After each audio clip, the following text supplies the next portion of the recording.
Hi friends, இந்த வீடியோவில் Windows 10 and Windows 11 உடைய OEM கீ, அதாவது ஜென்யூன் ஆக்டிவேஷன் கீயை எப்படி உங்கள் கம்ப்யூட்டரில் இருந்து ரிகவரி பண்ணலான்னு பார்க்கலாம். உங்கள் கம்ப்யூட்டரை நீங்கள் ஃபார்மேட் பண்ணாவோ இல்லை ஹார்ட் டிரைவ் ரீப்ளேஸ் பண்ணாவோ விண்டோஸ் இன்ஸ்டால் பண்ணதுக்கப்புறம் உங்கள் கம்ப்யூட்டரில் ஆக்டிவேஷன் எரர் வரும். Your Windows copy is not genuine மாதிரியான எரர்ஸ் வரும். அந்த எரர் வராமல் இருக்கணும்னா நீங்கள் உங்கள் கம்ப்யூட்டரை ஆக்டிவேட் பண்ணணும். இப்போது ரீசெண்டாக வர எல்லா லேப்டாப்ஸுமே விண்டோஸ் உடைய OEM கீ பயோஸில் இன்ஸ்டாலாக இருக்கும், அதாவது மதர் போர்ட்லேயும் இன்ஸ்டாலாக இருக்கும். ஸோ நீங்கள் உங்கள் கம்ப்யூட்டருடைய டிஃபால்ட் விண்டோஸை இன்ஸ்டால் பண்ண உடனே ஆட்டோமேட்டிக்காக ஆக்டிவேட் ஆகும். பட் சில கம்ப்யூட்டரில் ஆக்டிவேட் ஆகாது, நாம் மேனுவலாக தான் பண்ணணும். பட் ஆக்டிவேட் பண்ணுறதுக்கு ஆக்டிவேஷன் கீ, அதாவது ப்ராடக்ட் கீ இருந்தால் மட்டும்தான் ஆக்டிவேட் பண்ண முடியும். அதனால் உங்கள் கம்ப்யூட்டரில் டிஃபால்ட்டாக வந்து OEM கீயை எப்படி ரிகவர் பண்ணலான்னு பார்க்கலாம். அதனால் இந்த முழு வீடியோவையும் பாருங்கள். இந்த சேனலுக்கு நீங்கள் ஃபஸ்ட் டைமாக வந்திருந்தால் இந்த சேனலுக்கு சப்ஸ்கிரைப் பண்ணி இந்த வீடியோவையும் லைக் பண்ணுங்கள். வாங்க வீடியோக்குள்ளே போகலாம்.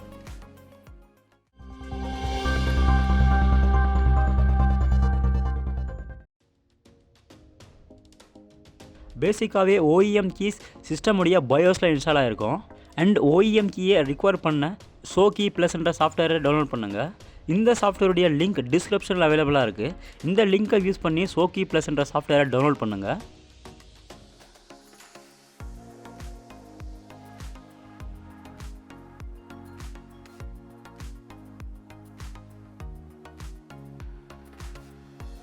டவுன்லோட் ஆன ஷோகி ப்ளஸ் சாஃப்ட்வேரை எக்ஸ்ட்ராக்ட் பண்ணுங்கள்.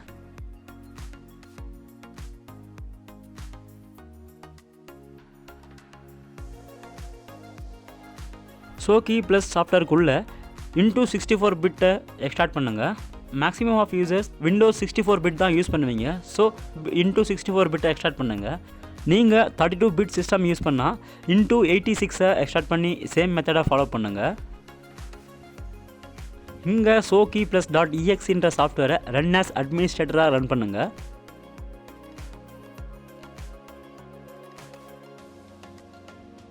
ஸோ என்னுடைய கம்ப்யூட்டரில் installed key and OEM key ரெண்டுமே இங்கே காட்டுது.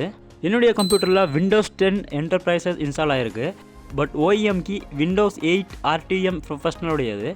ஸோ நான் விண்டோஸ் 8லேருந்து விண்டோஸ் 10க்கு அப்கிரேட் பண்ணியிருக்கேன். உங்கள் கம்ப்யூட்டரில் ஆக்டிவேஷன் எரர் இருந்தால் இந்த OEM கீயை யூஸ் பண்ணி எப்படி உங்கள் கம்ப்யூட்டரை ஆக்டிவேட் பண்ணலான்னு பார்க்கலாம். ஸோ இந்த OEM கீயை உங்கள் கம்ப்யூட்டரில் சேவ் பண்ணுங்கள்.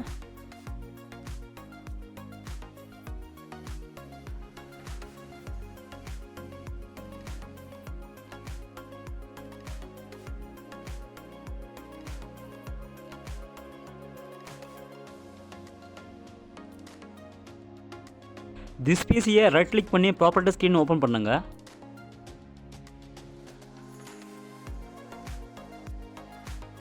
ப்ராப்பர்ட்டி ஸ்க்ரீனில் சேஞ்ச் ப்ராடக்ட் கீ என்ற ஆப்ஷன் மேலே கிளிக் பண்ணி நீங்கள் உங்களுடைய OEM கீயை பேஸ்ட் பண்ணி உங்கள் கம்ப்யூட்டரை நீங்கள் ஆக்டிவேட் பண்ணலாம். ஸோ OEM கீயை உங்கள் கம்ப்யூட்டர்லேருந்து ரிகவரி பண்ணி உங்கள் கம்ப்யூட்டரை ஜென்யூனாக ஆக்டிவேட் பண்ணுங்கள். இந்த வீடியோவில் சொன்ன இன்ஃபர்மேஷன் உங்களுக்கு யூஸ்ஃபுல்லாக இருந்தால் கமெண்ட் செக்ஷனில் கமெண்ட் பண்ணி இந்த வீடியோவுக்கு லைக் பண்ணி இந்த சேனலுக்கும் சப்ஸ்கிரைப் பண்ணுங்கள். தேங்க்யூ.